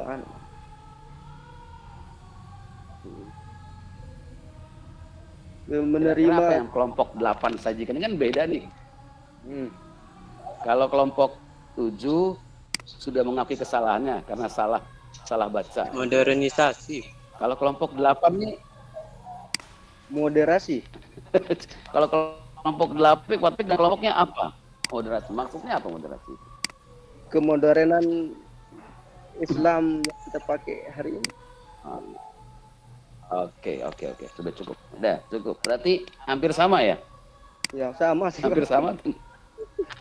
Bukannya modern ya? Oke ya. Oke. Hah? Apa ya? Ini apa nih? Kelompok apa ini? Moderasi. Oke. Itu kelompok 8. Nanti ada waktu di ada waktu di grup jawab. Sebentar. Nanti ada waktu grup jawab. Saya minta tadi kan pertanyaan baru sedikit ya. Sama seperti kemarin, kelompok lain tuh wajib tanya di grup untuk kelompok 7 dan 8 jawab ya. Pertama saya harus apresiasi luar biasa, diskusinya bagus gitu ya. Mungkin yang lain sampai terpana, ada orang-orang yang berpengalaman antara terpana juga mungkin bingung gitu ya, antara bingung dan juga luar biasa gitu, atau jangan-jangan karena pengalamannya itu dalam jadi kita jadi ini soal apa bicaranya ya, kan mungkin ada juga yang ya, ini kalau bayangan saya aja, tapi mudah-mudahan saya yakini teman-teman semua paham gitu ya. Saya kira pertama itu ya tadi tolong dikoreksi nanti soal moderasi dan modernisasi ya, nanti dibahas ulang di bagian grup, mudah-mudahan teman-teman bisa jawab nanti itu di WA. Saya nggak mau kasih tahu dulu, cari sendiri aja gitu, biar tahu bedanya gitu. Kita sedang tidak membicarakan modernisasi pendidikan, karena jauh sekali ya tiba-tiba dari iman Islam ihsan terus ke modernisasi gitu kan, apa hubungannya gitu kan ya sudah. Tapi nanti silakan. Oke, saya lanjutkan ya. Siap. Oke, lagi. Saya sepakat apa yang disampaikan oleh Pak Taufik ya, dengan Pak Agus punya punya gagasan yang kurang lebih mungkin berangkat karena jadi pengalaman yang berbeda gitu ya. Kalau saya melihatnya begini, kalau saya pribadi pandangan saya, ini bisa salah bisa benar, ini kita sedang diskusi saja ya. Mungkin analogi saya tidak terlalu sempurna, tapi kalau saya bayangkan gitu ya, kita ini seorang petani ya. Seorang petani, tentu petani Karawang, oke, dengan petani Lombok tuh beda. Petani yang kata tanda kutip dengan disebut sebagai lumbung desa, tentu secara umum kita bisa pastikan mungkin ya, meskipun tidak 100% benar, tentu kemampuannya berbeda dengan katakanlah petani yang mungkin daerahnya tidak dianggap sebagai lumbung desa atau lumbung padi. Kemudian juga kalau kita ibaratkan padi ya, benih beras gitu. Benih beras itu kan mungkin sama ya. Kita anggap benih beras itu kita anggapkan katakanlah manusia gitu ya. Yang dia tumbuh dan berkembang. Katakanlah bibitnya sama gitu, sama-sama manusia kan. Tapi kebetulan saya bilang tadi, ada pertama kondisi petaninya gitu ya. Petani yang punya ilmu yang saya sebut tadi, boleh jadi hidup di daerah yang lumbung padi yang kemudian gurunya ataupun petani itu punya kecukupan ilmu yang luar biasa karena ada banyak bimbingan, ada banyak perhatian dari pemerintah dan lain sebagainya. Mungkin dianggap lebih cakep ketimbang daerah yang mungkin potensi pertanian tidak setinggi daerah lumbung padi. Benih padahal diberikan yang sama. Tapi kita kan harus pahami gitu ya. Boleh jadi tanah daerah sana ya, itu beda dengan tanah daerah. Oke. Kemudian juga misalnya lagi selain tanah, kemudian kondisi cuaca gitu ya. Antara daerah yang lumbung padi itu luar biasa bagus dengan yang daerah biasa, itu tuh akan punya pengaruh yang berbeda. Kemudian juga treatmentnya juga gitu ya. Mungkin guru yang punya jam terbang banyak dengan fasilitas yang baik, itu mungkin beda treatmentnya kepada anak-anak yang boleh jadi misalnya di daerah yang katakanlah gurunya pengalaman kurang banyak. Kemudian kematangan usia juga itu berpengaruh juga. Belum lagi gangguan misalnya. Gangguan daerah yang lebih maju dengan daerah yang katakanlah belum terlalu maju dengan segala katakan keterbatasannya, itu pasti beda pengaruh kepada anak-anak. Ya. Jadi sebenarnya kalau mau bicara ke sana, tadi ada teman-teman kenapa kok masih ada kenakalan remaja gitu. Sebenarnya sama aja. Padahal kita udah jaga tuh padi ya, udah dirawat, udah dikasih pestisida, sudah ini dan lain sebagainya. Kenapa mesti harus ada harus ada selalu hama tetap ada, malah berkembang. Dari mulai hama A katakanlah kemudian muncul hama B, dibuatkan katakanlah misalnya obatnya lain, muncul hama C. Akan selalu ada itu terus. Jadi kalau saya melihatnya apa yang terjadi pendidikan ini juga sama saja kalau kita analogikan dengan apa yang pernah suatu saat Sayyidina Ali ditanya oleh para sahabat yang lain gitu ya. Sayyidina Ali ditanya kata sahabat, ya Sayyidina Ali, kenapa kok sekarang ini ya zaman kita ini kenapa kok banyak sekali pertumpahan darah sama muslim? Ya. Tidak seperti zaman Nabi Muhammad SAW ketika hidup itu. Begitu tenang, sesama muslim dan lain sebagainya, saling mendukung antara orang-orang Ansor gitu ya. Dengan orang-orang Muhajirin. Bahkan bisa dikasih rumah, belum punya istri, sampai segitunya gitu. Kenapa kok enggak sekarang tuh kok lebih selfish gitu? Kira-kira pertanyaan begitu pada Sayyidina Ali ya. Sayyidina Ali jawab, bedanya apa? Bedanya waktu itu ya bedanya Nabi Muhammad SAW punya umatnya adalah aku, Abu Bakar, Sayyidina Abu Bakar, Sayyidina Umar, Sayyidina Utsman, Ali, dan sahabat-sahabat terdekat. Sementara pada zaman aku hidup, yang menjadi orang-orang anak buahku atau umatku adalah ya kalian-kalian seperti ini gitu. Jadinya saya melihatnya gitu ya, memang fakta bahwasannya itu mungkin kita pernah bahas sebelumnya ya. Ini kita kaitkan dengan langsung pada iman, Islam, dan ihsan. Kita pernah belajar yang kita sebut dengan irfan. Nah, di sini mungkin saya melihatnya itu ini baru berlaku irfan. Dan disebutkan oleh Pak Taufik gitu ya. Apa yang dilakukan oleh Pak Taufik, misalnya anak-anak ditanamkan, kemudian mereka muncul nanti pada saat setelah SMA baru tumbuh dan melihat gitu ke belakang bahwasanya mereka tuh punya loh tanaman kebaikan di hati mereka, tanaman yang ditanamkan oleh guru-guru. Itu yang kita sebut nanti kelak ya. Guru-guru dengan irfan yang baik itu akan bisa menularkan meskipun katakanlah tidak banyak, terlalu banyak bicara gitu. Jadi makanya sekali lagi ya, sebenarnya ini nggak wilayah terlalu dalam kita mata kuliah ini ya, karena ini sebenarnya lebih kepada mungkin hanya baru dasar-dasar pendidikan. Kalau case-case yang begini sebenarnya nanti akan masuk ke wilayah lebih dalam ke psikologi pendidikan. Kemudian ada lagi kita bicara soal tasawuf dalam pendidikan gitu ya, tasawuf pendidikan dan lain sebagainya. Tapi nggak apa-apa, ini sebagai dasar aja. Jadi apa yang disampaikan Pak Taufik, Pak Agus dengan Ibu siapa tadi, itu sebenarnya sudah begitu gitu ya. Sudah yang kita dapatkan seperti itu. Kalau kemudian semuanya akan sama lurus, berbanding lurus antara yang dikatakanlah di Lombok dengan di Jawa dengan yang di Saudi Arabia, itu kayaknya nggak mungkin gitu ya.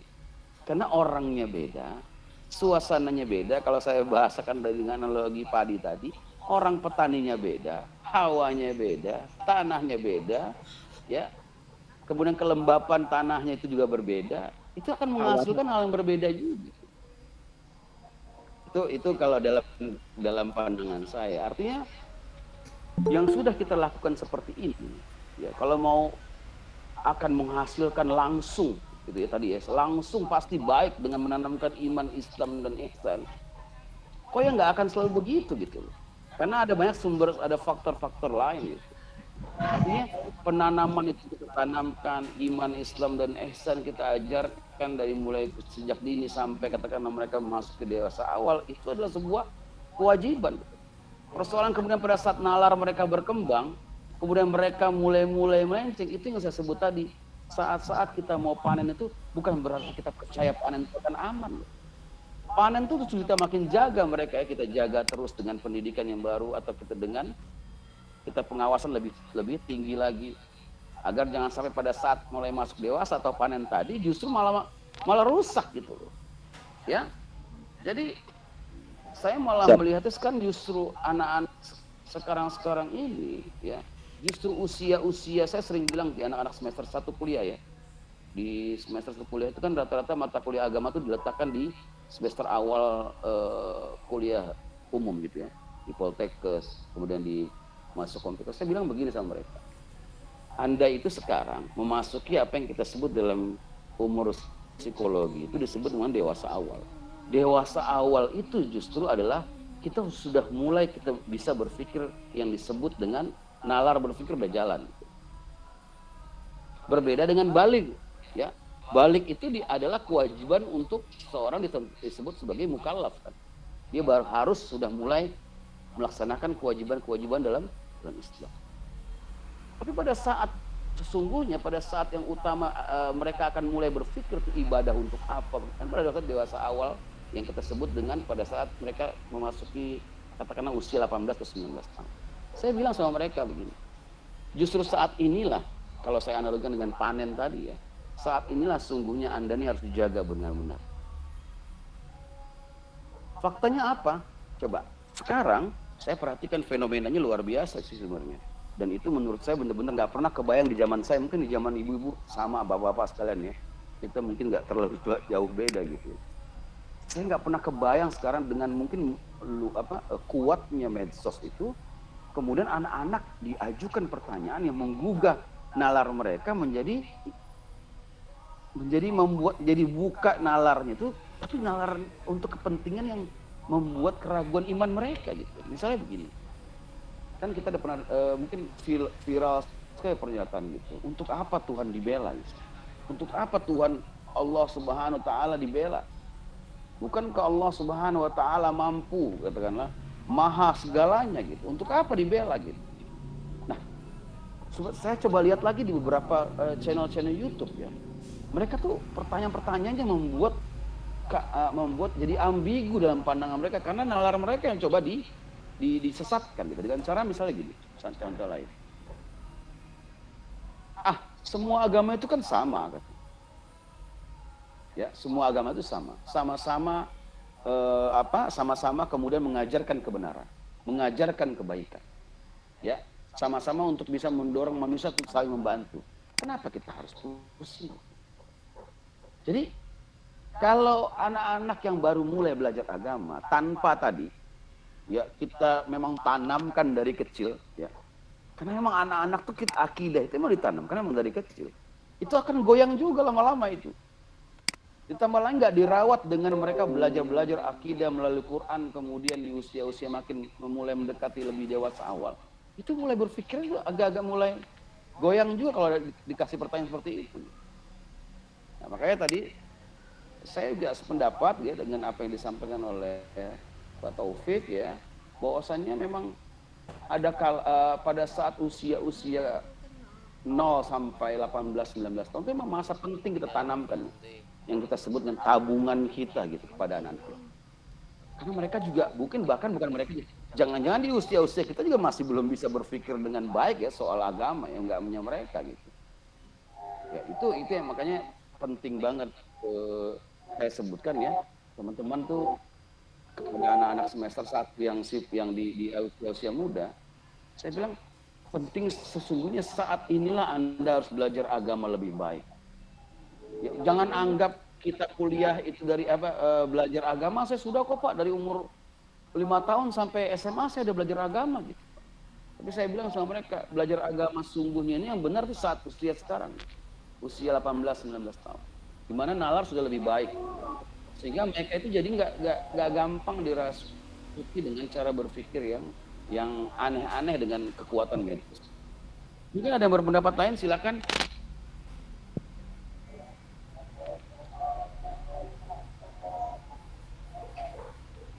Ya silakan.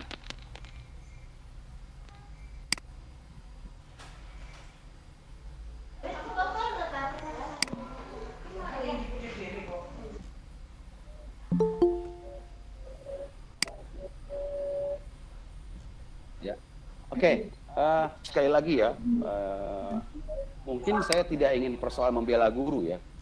Saya yakini setiap guru madrasah, setiap ustadz tuh punya cita-cita yang mulia karena kita bukan hanya berdasarkan kewajiban undang-undang kita karena dapat serdos dan lain sebagainya, tapi lebih kepada itu ya, kita sedang menjalankan katakanlah perintah dari Allah Subhanahu wa taala ya.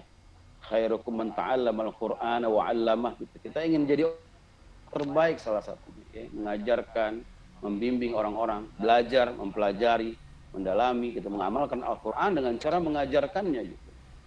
Kita yakini itu, maka kita laksanakan ini.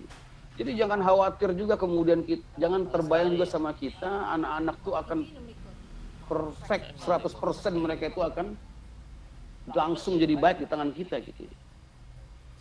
Tapi ada usaha kita, saya sekali lagi ya, mungkin nggak apple to apple ya membandingkan petani dengan seorang guru yang bagaimana berusaha ya.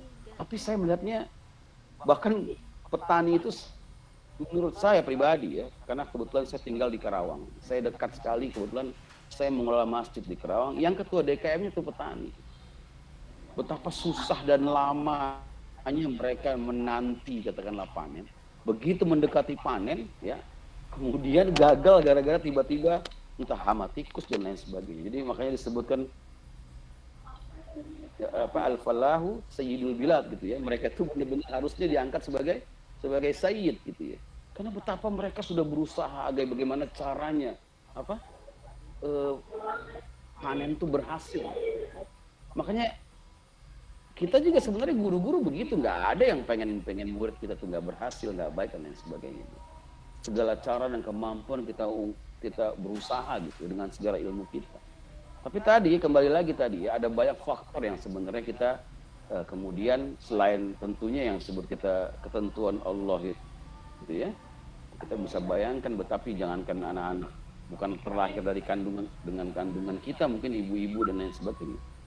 Sementara anak-anak kita sendiri kita berasa banget, luar biasa mendidik kita. Bahkan Nabi pun, gitu ya, sekelas Nabi pun sudah berusaha. Kurang apa kira-kira? Nabi kurang apa dijaganya, misalnya Nabi Nuh, ya, kurang apa dijaganya misalnya Nabi Allah Adam alaihissalam, gitu. Kurang apa dijaganya oleh Allah Subhanahu Wa Taala. Tapi emang ada gitu ya, semua itu baik atau buruk jangan lupa ya. Kalau kita kembalikan kepada al-iman tadi, baiknya kita, buruknya kita, miskin kita, kaya kita, itu bukan persoalan ketentuan Allah, selain ketentuan Allah. Tapi lebih kepada yang kita sebut dengan ujian tadi gitu ya. Ujian guru dan ujian murid, ujian orang tua dan ujian katakanlah orang-orang sekitar. Jadi kayak kalau kita kembali kepada yang tadi kita sebut iman, al-Islam, al-Ihsan, ya. Sama tuh ya, saya pernah mungkin dalam tafsiran dalam surat Yasin pernah dijelaskan begitu ya. Orang-orang kafir Quraisy itu protes kepada Allah Subhanahu Wa Taala begitu mereka diperintahkan untuk menginfakkan hartanya kepada orang-orang yang kurang mampu. Apa jawab kafir Quraisy pada itu? Dia jawab menentang Allah Subhanahu Wa Taala, untuk apa kami kemudian nafkahkan harta kami kepada orang-orang miskin? Yang kemudian miskinnya itu adalah karena takdir Engkau ya Allah gitu. Ya. Jadi kemudian kalau memang mereka nggak makan karena memang takdir mereka nggak makan, dan Engkau yang memberikan takdir bahwasanya mereka tuh tidak makan. Jadi mereka itu menganggap kalau mereka kaya ya karena kan ditakdir dari Allah. Untuk apalagi kalau ada orang miskin itu ya karena takdir dari Allah juga mereka nggak makan. Kenapa mereka harus bertanggung jawab terhadap orang-orang yang nggak makan itu? Nah, itu kan sebenarnya yang kita sebutkan tadi ya, sama saja tadi ya. Kalau kita pikir seperti itu, padahal Allah Subhanahu Wa Taala perintahkan kepada orang kaya untuk menjadikan mereka itu kaya. Kemudian ada orang miskin, kemudian mereka kelaparan. Tidak lebih tuh. Orang miskin dengan kemiskinannya, orang kaya dengan kaya, ada lebih kepada ujian dari Allah Subhanahu Wa Taala. Jadi teman-teman guru segala macam memang kadang-kadang kita punya beban tersendiri ya. Apa-apa disalahin, ya. Nah kalau anak-anak, wah guru gimana sih nggak bisa ngajarin ya? Emang nggak diajarin akhlak segala macam, ya. Padahal apa yang kita sudah berikan itu tadi, makanya tadi contoh tuh sudah dilaksanakan dengan baik. Mungkin satu hal yang kelihatannya sepele, misalnya soal rokok misalnya gitu ya. Ini rokok mungkin jadi masalah krusial juga ya. Karena di banyak sekolah mungkin sekarang udah lebih bagus ya. Ada sekolah-sekolah yang misalnya mengetatkan soal rokok. Guru-guru nih, masih pada ngerokok nggak guru-guru nih? Alhamdulillah tidak. Iya alhamdulillah tidak ya. Ya itu PR juga sebenarnya ya. Kalau guru-guru ngerokok itu saya bingungnya kalau ada guru misalnya meregokin muridnya itu ngerokok gitu. Sementara guru ngerokoknya ngomongnya apa kira-kira? Kamu nggak ngerokok, kamu ngerokok kan? Kamu kan pakai duit orang tua. Kalau saya boleh karena saya persoalan apa? Duitnya duit sendiri. Padahal murid itu kebetulan lebih kaya 10 kali lipat daripada gurunya gitu kan. Terserah dia kalau uang dia gitu ya. Makanya saya sarankan itu kepada guru-guru berhenti ngerokok lah. Supaya kalau mau eksekusi tentang hukuman rokok itu nggak apa namanya? Nggak beban gitu loh. Saya sarankan itu kalau bisa ditinggalkan rokoknya. Oke ya, jadi teman-teman sekali lagi apa yang kita lakukan ini kaitan dengan iman, Islam dan ihsan tadi. Kita sudah berusaha gitu ya. Berusaha dengan segala kewajiban kita sebagai guru ya. Kalaupun misalnya ada hawa yang beda, treatment yang beda, hasil yang beda dan lain sebagainya. Nah, itu tadi saya bilang tadi ya. Itu boleh jadi karena memang ada sebab-sebab lain yang kita pelajari karena itu bagian ujian dari kita sebagai guru. Terus selebihnya kita memperbaiki. Ya, jangan kemudian jadi malah terbebani karena jadi kesalahan kita pribadi ya, tapi itu lebih pada kesalahan yang sifatnya kolektif yang tidak bisa diubankan semuanya kepada kita. Kecuali kemudian ada beberapa hal yang kaitan kalau SOP dan lain sebagainya itu yang internal ya kita harus garis kita buat sendiri juga. Saya kira itu ya. Nah, mungkin ada teman-teman lain yang mau berpendapat, silakan.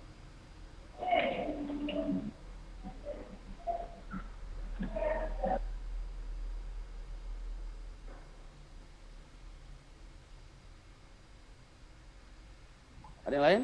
Pak Taufik mungkin mau menambahkan? Silakan. Cukup sudah, Pak. Ya. Saya kira mudah-mudahan sekali lagi ya kita semua dimudahkan ya. Jadi guru itu kita berdoa pada Allah Subhanahu wa taala.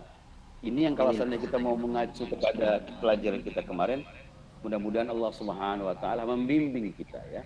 Memberikan kita irfan yang baik sebagai guru ya. Irfan itulah yang sebenarnya kita nggak susah dapatnya gitu ya. Itu perlu jam terbang gitu kalau kata tadi Pak Taufikur Rahman ya, guru-guru misalnya para mursyid dan lain sebagainya itu dengan mungkin tidak semua juga guru tiba-tiba langsung berbicara, langsung didengar dengan anak-anak, tapi dengan karena ada irfan tadi yang boleh jadi antara guru satu dengan guru yang lain itu berbeda gitu. Saya kira itu ya teman-teman sekalian. Siapa? Saya minta diskusi silakan dilanjutkan di WA pertanyaan-pertanyaan yang ingin ditanyakan. Saya ucapkan terima kasih atas ilmu hari ini ya. Saya mendengarkan pengalaman para guru-guru yang luar biasa nih. Dan saya sih berharap sebenarnya saya punya mimpi nih kelas ini punya buku sendiri tentang bagaimana pengalaman mereka gitu, punya buku gitu ya, dibukukan gitu ya. Di akhir semester tuh punya buku gitu. Saya kira Pak Ketua PJJ sangat senang sekali kalau teman-teman tuh bisa nulis soal buku pengalamannya soal pendidikan agama di daerah masing-masing. Ini sih cuman usul aja ya, silakan bagaimana teknisnya supaya kita bisa, tadi kan menarik ya dari Pak Taufik, kemudian dari Pak Agus pengalaman, kemudian dari Ibu kelompok 7 tadi, semuanya punya pandang dan punya pengalaman yang luar biasa. Saya berharap sih ada yang tulis terus dikompilasi dalam menjadi sebuah buku. Patut dipertimbangkan. Terima kasih ya. Jangan lupa absen. Dan nanti tugas dan lain sebagainya itu kita dilihat di. Oke, ada yang mau tanya sebelum saya tutup? Bapak, saya nggak nanya, cuman tadi iya. Bapak dosen cerita kalau sawah itu kalau beda benihnya. Nah, saya cuman pengalaman saja, Pak. Pernah saya dulu ngajar di tempatnya orang Arab di daerah Ampel, gitu ya. Saya kan belum sarjana. Itu Masya Allah, beda ketika saya sudah kembali ke tanah air saya di Lamongan. Itu beda sekali dengan guru itu bagaimana. Sehingga sekarang saya punya pikiran, ya Allah, makanya benar Rasulullah itu dilahirkan di Mekah. Andai kan dilahirkan di Indonesia, mungkin perjuangannya seperti ketika di Mekah, gitu aja Pak. Benar sekali. Jadi benih yang terpenting itu benih ya memang. Gitu aja Pak, makasih sedikit pengalaman saya. Ya, terima kasih ya. Oke, terima kasih. Mungkin ada yang protes juga Pak, jangan sama dengan benih, tapi itu cuma analogi yang mungkin nggak terlalu sempurna, tapi saya berpikirnya demikian ya. Artinya kita nggak bisa pungkiri ya. Kenapa orang-orang orang Argentina itu pandai main bola, sementara kita enggak. Ya, jadi memang sudah ada ketentuannya sendiri ya. Kita protes orang Indonesia nggak bisa main bola karena fisiknya. Kenapa enggak? Orang Argentina fisiknya kecil-kecil kok. Jadi sekali lagi ya, gen kemudian itu ya berpengaruh juga ya, gen dan lain sebagainya. Saya kira ini butuh diskusi yang panjang ya. Sebenarnya nanti kita bisa cari waktu yang lain ya. Mudah-mudahan ini jadi acuan juga guru-guru ya. Yang penting berusaha ya pakemnya. Nanti belajar psikologi pendidikan gitu ya. Jadi biar tahu mungkin keturunan Arab, keturunan Jawa, keturunan raja, sama keturunan katakanlah rakyat biasa itu pasti beda-beda treatmentnya gitu. Nggak bisa semuanya kita pukul rata sama gitu. Mudah-mudahan kecuali, nah itu mungkin jadi kasus yang tersebut kita masukkan ke sistem kita sendiri misalnya. Mereka akan kita cuci dulu misalnya supaya mereka rata. Itu mungkin nanti ada diskusi tersendiri lah. Nah, mudah-mudahan teman-teman harus dengan pengalaman jam terbangnya. Insya Allah kita bisa dengarkan di pertemuan-pertemuan yang akan datang. Oke, terima kasih. Mudah-mudahan berkah ya. Mungkin nggak banyak yang saya bisa berikan. Saya terima kasih sama teman-teman yang sudah memberikan pengalamannya. Sekali lagi saya ingin banyak mendengar pengalaman dari teman-teman ya yang sudah punya jam terbang banyak dan kita sharing satu sama lain. Terima kasih. Mohon undur diri. Mudah-mudahan Allah Subhanahu wa taala memberikan kesehatan kepada kita, kelapangan rezeki kita, kemudahan insyaallah kita jadi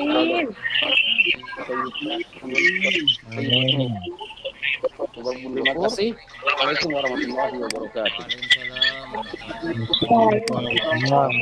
Waalaikumsalam warahmatullahi wabarakatuh. Terima kasih banyak Pak ilmunya. Lanjut ya, absif sama-sama.